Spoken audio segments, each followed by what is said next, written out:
Gujarat number 1 engineering university Sankalchand Patil university.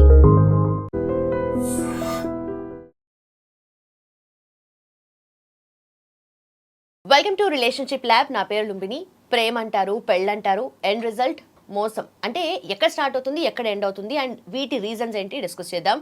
ఈ రోజు మనతో పాటు ప్రముఖ family counsellor and motivational speaker Rajani Rama గారు ఉన్నారు. అమ్మ నమస్తే. నమస్తే. నేను ఫస్ట్ మెన్షన్ చేసిన దాని ప్రకారం ప్రేమ, పెళ్లి, ఆ తర్వాత మోసం ఈజ్ ఈక్వల్ టు అయిపోయింది. అంటే ప్రాబ్లం ఎక్కడ స్టార్ట్ అవుతుంది అండ్ ఎవరి దగ్గర మెయిన్ రీజన్ ఉంటుంది అంటారు? అసలు ఎందుకు ప్రేమించుకుంటారు? అసలు ప్రేమ ఎందుకుంటారు అంటే నిజంగా ఈ రోజుల్లో అది ఎంత ఒప్పుకోకపోయినా ఇట్స్ దేర్. అంటే అది ఇప్పుడు ఈ రోజుల్లో నువ్వు అన్నావు కాబట్టి చెప్తున్నా.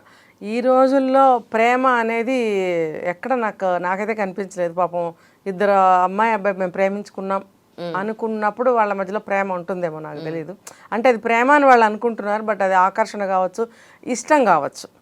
ఇప్పుడు కొన్ని విషయాల్లో నీకు నాకు కుదురుతుంది, నచ్చావు, దాన్ని మనము నువ్వు అన్నట్టు నెక్స్ట్ స్టెప్ పెళ్లి చేసుకుందాము అనుకునే వరకు వెళితే కనుక అది వాళ్ళిద్దరు ప్రేమించుకుంటున్నాం అని అనుకుంటున్నారు అనమాట.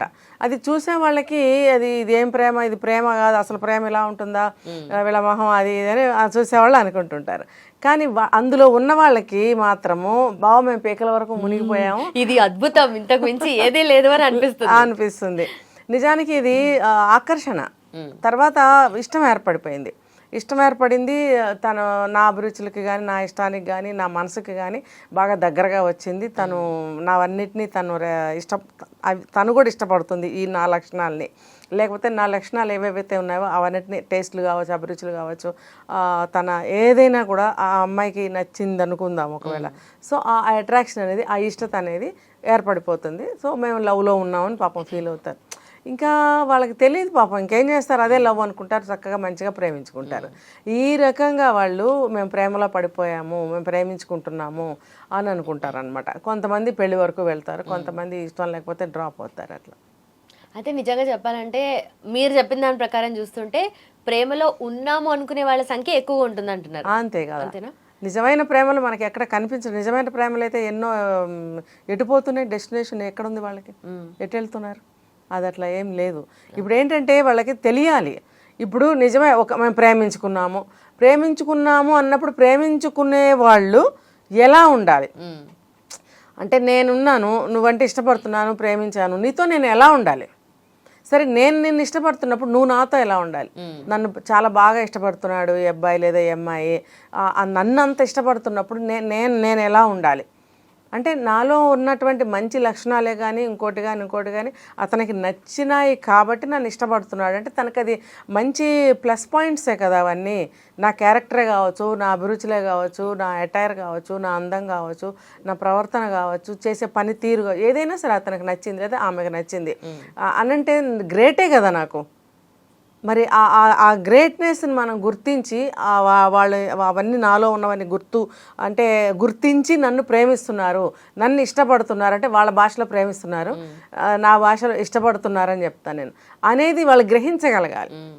ఇందులో రెండు కేటగిరీస్. ఒకటే అబ్బో వెనక పడి తిప్పించుకుందాం అనుకుంటారు, బాగా ఇష్టపడుతున్నాడు కాబట్టి తిప్పించుకుందాం. అబ్బాయిలు అంతగా తిప్పించుకోకపోవచ్చు, అమ్మాయిలు ఎక్కువగా.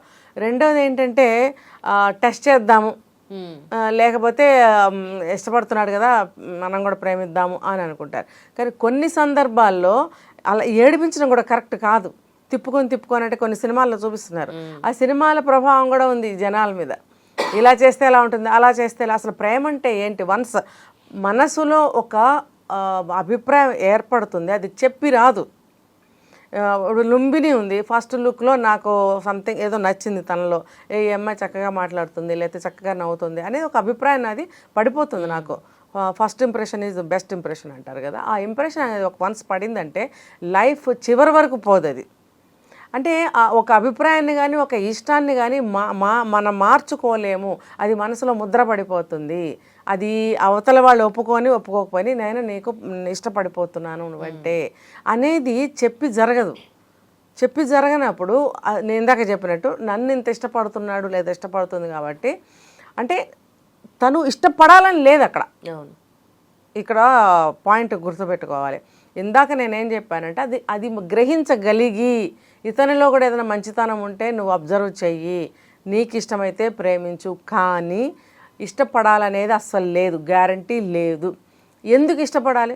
నాలో అన్ని మంచి లక్షణాలు నీకు నచ్చాయి, లేదా నాలో ఉన్న లక్షణాలు అంటాను, మంచి అన్నా నేను, నాలో ఉన్న లక్షణాలు నీకు నచ్చాయి అంటే ఆ అబ్బాయికి చాలా మంచిగా అనిపించినప్పుడు అది అతనికి మనసులో ఏర్పడింది ఆ ఇష్టత అనేది. మరి అది అది తనకు కూడా అంత కలగాలి కదా, అదే ఫీలింగ్ ఈ అబ్బాయి మీద తనకి కలగాలి. అంటే ఈ అబ్బాయిలో ఉన్న లక్షణాలు కూడా తనకి కూడా నచ్చినప్పుడు, లేకపోతే తన యొక్క ఆరాధనాభావం ఏదైతే ఉందో అది తను రిసీవ్ చేసుకున్నప్పుడు ప్రేమ కలుగుతుంది. లేదనుకో, నువ్వు నన్ను ప్రేమిస్తావా లేదా అని వెంటపడటం, లేకపోతే కక్ష కట్టడము, ఇలాంటివి చేయకూడదు. సరే, ఓకే, ఇది సెకండ్ స్టెప్. థర్డ్ స్టెప్లో ఇద్దరికి ఇష్టమైంది, ఇద్దరు ప్రేమించుకున్నారు, ఒకళ్ళంటే ఒకళ్ళు బాగా ఇష్టపడ్డారు అంటే ఏది కూడా మనకి చెప్పి జరగదు, అది ఆటోమేటిక్గా జరిగే మానసిక భావన అది. అది ఒకళ్ళు పెడితే మనసులో వచ్చేది కాదు, బాబు నువ్వు ప్రేమించని మనసులో మనం పెట్టలేం, అది ఆటోమేటిక్గా జరిగేది. ఇద్దరు కూడా ప్రేమలో ఉన్నప్పుడు ఇద్దరు కూడా ఒకళ్ళనొకళ్ళు అన్ని విషయాల్లో కూడా ఇంపార్టెన్స్ ఇచ్చుకోవాలి, రెస్పెక్ట్ ఇచ్చుకోవాలి. తర్వాత ఫస్ట్ ఆఫ్ ఆల్ అర్థం చేసుకోగలగాలి. ఇప్పుడు నాకు ప్రేమించాను బై, కానీ నాకు ఫలానాది ఇష్టము, అది అసలు అతనికి అస్సలే ఇష్టం ఉండదు. ఇష్టం లేనప్పుడు అతనికి ఏం సంబంధం? నల్ల బట్టలు వేసుకోవాలి, లేకపోతే ఎర్ర బట్టలు వేసుకోవాలి, ఆమెకి ఇష్టము, నువ్వు కాదు కదా వేసుకునేది, వేసుకొని.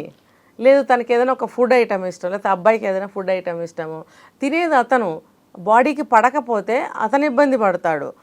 తీసుకొచ్చి నీకేం పెట్టి బలవంతంగా తినమని అనటం లేదు కదా. అలాంటి వాటిని రెస్పెక్ట్ చేయాలి అంట నేను. అతని పర్సనల్స్ కొన్ని ఉంటాయి. ఒక్కొక్కరికి దబదబా ప్యాంట్ వేసేసుకునే అలవాటు ఉంటుంది, కొంతమందికి తీరిబడిగా వేసుకుని బెల్ట్ పెట్టుకుని ఇట్లా చూసుకునే అలవాటు ఉంటుంది. అది పర్సనల్. ఇప్పుడు నువ్వు ప్రేమించడానికి వచ్చావు కదా అని చెప్పి నీ కోసం అని చెప్పి తనవి మార్చుకోలేడు, ఎప్పటి నుంచో ఉన్న అలవాట్లు అవి. అవన్నీ నువ్వు తీసుకోకూడదు.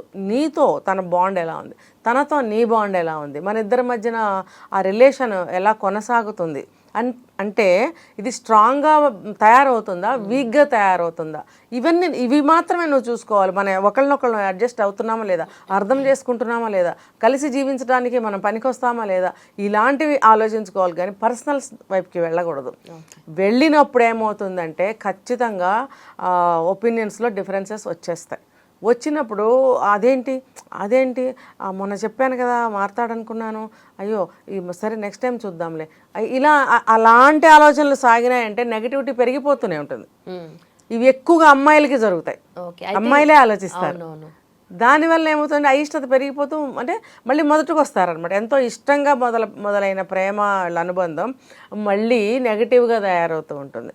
అలా అన్నప్పుడు ఏమవుతుందంటే డెసిషన్ ఎవరైనా అమ్మాయిని అబ్బాయిని ఏం తీసుకుంటారంటే, సరే అప్పుడు ఏదో అనుకున్నాము మనకేం సెట్ అయ్యేటట్లేదని ఒకళ్ళు అనుకుంటారు. అనుకుని విడిపోయినప్పుడు రెండో వాళ్ళు చాలా ఇదిగా బాధపడతారు.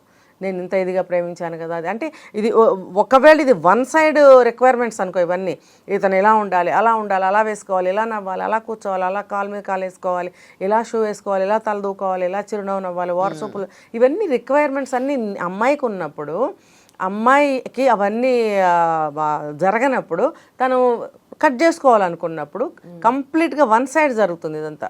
అప్పుడు తను వేరే వైపు వెళ్ళిపోయినప్పుడు అది ఇతనికి బాధ కలిగిస్తుంది. దాని పేరు మోసం అనుకుంటాడు. కానీ ఇక్కడ ఏం మిస్ అవుతున్నాము, ఎందుకు దూరం అయింది లేదా ఎందుకు దూరం అయ్యాడు. కొంతమందికి వీళ్ళిద్దరు ప్రేమించుకున్నా కూడా వేరే అమ్మాయి అబ్బాయితో మాట్లాడితే ఒకరికి ఇష్టం ఉండదు. అరే, లేచిన దగ్గర నుంచి మనిషి జీవించి ఉన్నంత వరకు ఎంతోమందితో మాట్లాడాలి, నీ ఒక్కదానితోనే మాట్లాడాలి, నీ ఒక్కడితోనే మాట్లాడాలంటే తప్పది. అలా ఉండదు కదా. అలా మాట్లాడినప్పుడు అనుమానాలు, నువ్వు నన్ను ప్రేమించినప్పుడు అతనితో ఎందుకు మాట్లాడుతున్నావు అనేది అనుమానం. అలాంటి లక్షణాలు ఉంటే కూడా అమ్మాయిలకి భయం వేస్తుంది, అమ్మ వీడితో నాకు కుదరదు. అలాగే అమ్మాయి కూడా అనుకుంది అనుకో, కొంతవరకు అబ్బాయిలు అడ్జస్ట్ అవుతారు, కానీ తర్వాత వాళ్ళు కూడా అడ్జస్ట్ అవ్వరు. సో ఈ అనుమానాలు అనేవి కూడా బయలుదేరుతాయి ఇద్దరిలో. ఇలాంటివన్నీ వచ్చినప్పుడు విడిపోవడానికి ఆస్కారం ఉంది. దాని పేరు మోసం అనుకుంటారు. ఇంకా కానీ కావాలని కొంతమంది నిజంగానే అంటే ఫస్ట్లో మీరన్నట్టుగా వెంటబడి బాగా చూసుకుంటారు, అంతా వర్కౌట్ అవుతుందని అనుకుంటారు. కొంతమంది కొన్ని రోజుల వరకే అని చెప్పేసి వాళ్ళ మైండ్లో ఆల్రెడీ ఉంటుంది కాబట్టి వదిలేస్తారు. సో అది అమ్మాయి కానీ అబ్బాయి కానీ అలా మోసం చేసే వాళ్ళని అంటే లైఫ్ని ఎట్లా డీల్ చేసుకోవాలనేది అర్థం కాదు. అలా కావాలని చేసే వాళ్ళ గురించి వీళ్ళు గ్రహించగలగాలి. నేను ఇందాక అదే చెప్పింది, గ్రహించాలి. ఆ గ్రహింపు అనేది లేనప్పుడు ఖచ్చితంగా మోసపోతారు. ఈ వీళ్ళని యూజ్ చేసుకుని వెళ్ళిపోతారు. అమ్మాయిలు అవనే అబ్బాయిలు అవనే, డబ్బు అవ్వచ్చు, ఇంకోటి అవ్వచ్చు. నాకు నడుస్తుంది కదా, రోజు ఇక్కడి నుంచి అక్కడ డ్రాప్ చేస్తాడు, లేకపోతే హోటల్కి తీసుకెళ్తాడు, ఏదైనా కావాలంటే కొనిపెడు, అవసరాలు తీరుతున్నాయి కదా, అలా యూజ్ చేసుకుని కూడా వదిలేస్తారు. అది ప్రేమ కాదు, ఖచ్చితంగా మోసం కిందకే వస్తుంది అది. కాబట్టి తర్వాత వీళ్ళు చాలా అంటే చాలా సఫర్ అవుతారు నిజంగా. మనస్ఫూర్తిగా కనుక వీళ్ళు అమ్మాయిలు ఏంది ఉండలేనని బాగా ఇష్టంగా వాళ్ళు ఇష్టపడినప్పుడు, నా భాషలో ఇష్టపడినప్పుడు అని చెప్తాను నేను, లవ్ అని అన్నాను. ఎందుకంటే నాకు ఎక్కడ లవ్లు కనపడట్లే, పాపం వాళ్ళైతే లవ్ చేసుకుంటున్నారు అనుకోవచ్చు. ఆ అబ్బాయి కనుక అలా అనుకుంటే ఖచ్చితంగా అతను కృంగిపోతాడు. ఆ అమ్మాయి కూడా నిజంగా అదే భావనలో ఉంటే అమ్మాయి కూడా కృంగిపోవచ్చు. కాబట్టి ఈ మోసము అనే దానికి తావు ఇవ్వకుండా, ఎలా మనము ప్రేమించానని అన్నప్పుడు నువ్వు అడ్జస్ట్ అవ్వగలగాలి. పెళ్ళి అయిన తర్వాత అడ్జస్ట్ అవ్వని మనం చెప్తూ ఉంటాం కదా.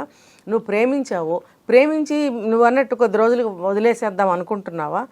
అలా అనుకుని నువ్వు బయలుదేరితే అవతల ఉన్నది బొమ్మ కాదు, మనిషి. లేదు, నువ్వు కంప్లీట్గా తనతో ప్రేమించి నెక్స్ట్ నేను పెళ్లి వరకు వెళ్తాను, మా లైఫ్ అంతా బాగుండాలి అని అనుకున్నప్పుడు నువ్వు ఇప్పటి నుంచి అడ్జస్ట్ అవటం మొదలు పెట్టాలి. అబ్బాయి అయినా సరే ఇద్దరు కూడా అడ్జస్ట్ అవటం మొదలుపెట్టినప్పుడు ఇద్దరు అనుకూలంగా తయారవుతారు. అప్పుడు మనం పెళ్ళికి పనికొస్తామో లేదో అర్థమవుతుంది. లేకపోతే పెళ్ళి అవ్వకుండానే విడిపోవాల్సి వస్తుంది. దాని పేరు మోసం అని పెట్టుకుంటారు. నిజంగానే, అంటే మోసం అంటే సడన్ గా ఏదో ఒక రోజు అలా జరిగిపోదు, వాళ్ళ బిహేవియర్ లో కొన్ని రోజుల నుండి ఉంటుంది కాబట్టి అబ్జర్వేషన్ ఉండాలి అంటారు. Thank you so much ma'am. నిజంగా ప్రస్తుతం ఉన్నటువంటి సమాజం దేనికి ప్రయారిటీ ఇస్తుంది? ఆర్థిక సంబంధాల చుట్టూ మాత్రమే తిరుగుతోంది. మళ్ళీ ఎన్నికలంగానే చాలా విరక్తి కలుగుతున్నాం. మంచి అనిపిస్తుంది కదా, లేడీస్ కూడా ఛాలెంజింగ్ జాబ్స్ చేసినప్పుడు చాలా బాగుంటది. ఫుడ్ డెలివరీ ఇవ్వటానికి వెళ్ళినటువంటి డెలివరీ బాయ్ అనిల్ పై కళ్ళ ముందు